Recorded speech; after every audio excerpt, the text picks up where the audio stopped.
Hey guys and girls, so okay, yeah, I know these videos have been like every single day, but I think the general pace is going to be slowing down.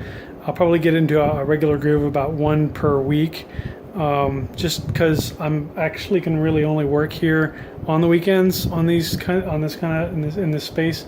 A lot of times I have to travel for work, so it's difficult for me to find time to be here, but I'll definitely be working on something every single weekend. Like I said, I'm doing some construction right now, so probably going to be working on trying to wrap that up and get ready to be working in here. There's some stuff I do have to do as well. I got to change a carburetor on a chipper shredder that I got out in the shed, and I got to change the clutch plates and flywheel on my truck, so that's going to be a big job. But I am going to be working on something here and trying to keep focus on this, try and get this thing going, especially this shop space. I got to get that panel replaced first. I also got to run some network cable to get this before I get this computer hooked up, and so there's plenty of stuff to do here. But we're going to keep at it. I'll keep posting updates weekly. Probably not every day. I may do a little bit here this first week as the project kicks off. Most of my stuff, actually, because I've got so much other stuff going, like construction things and some of the remodeling here. So most of my efforts right now are focused on like doing promotional graphics and renderings and maybe a little bit of learning of how to do video editing. I'm trying to learn Blender right now. And trying to learn some of the special effects with Blender. I may do some like special like graphics backgrounds and stuff, or maybe some animations there. Stuff that I can run like while I'm gone for work. I can let my computer sit there and do ray tracing like all week long, day in and day out, 24/7 while I'm gone. So that's kind of what my strategy is.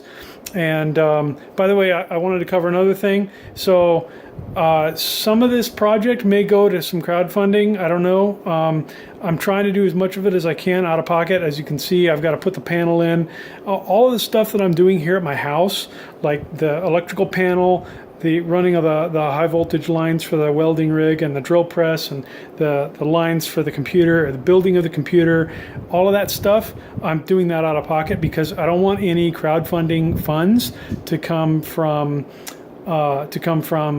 I don't want any home improvement project funds to come from a crowdfund for this project. So if anything goes towards if anything goes to a crowdfunding, I want those dollars to contribute to the actual project and not me improving my house. So that's kind of my objective. And I'm going to try and I'm tried to take the versions that you see, like the pictures in the photo gallery for the Calabao page.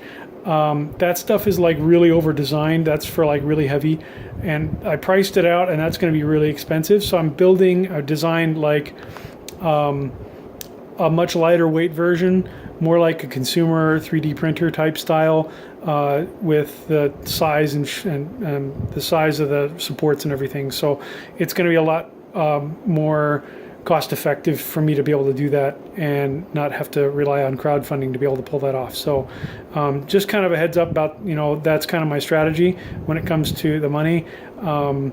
There may be some stuff where I may need some help when we're starting to talk about the actual 3D metal printing parts, because I'm going to have to get like digital Variac, and there's going to be some other things that I'm going to need to get. And then some of that stuff, like the cost really adds up. We'll see what happens when I get there, like when I'm actually ready to start sourcing those parts. We'll see what happens at that point. So hopefully that's a good update for today, and I guess I'll talk to you later. See you guys. Bye.